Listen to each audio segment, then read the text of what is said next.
এমন কি করছো? কি করছো আবার কি? এতক্ষণে এসে মাথা মেজাজ গরম কইরো না, বুঝছো? বুড়া দুঃখানি তো বাজার করে নিয়ে আসছে, আর আসি তো আমি চাকরানি। এই যে দেখো মাছ, আমার শ্বশুরের জন্য মাছ আর বড়ি, আর এই যে আপনার জন্য এখন ডিম ভাজিচ্ছি। আর এই দিকে দেখেন, এই যে দেখেন মাছ নিয়ে রাখা দিছে, এগুলা কে পরিষ্কার করবে? জাপানি রুই, ডিম, আবার ভুড়িও নিয়ে আসছে। খাবে তো করবে না? খাবে তো এতগুলা কেন? এতগুলা কেন আবার কি? আমি আসি না চাকরানি। কাজ করলে চাকরানি হয়ে যায়। খাবে না, কোটি কোটি টাকার সম্পত্তি।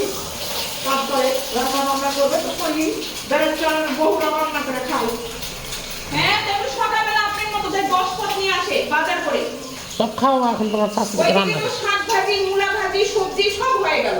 আবার বলিস তুমি এতক্ষণে আসা মানে আম খাই গেছে তো। খাইতে বসে তো কেউ ফের তোমরা কম খাও না।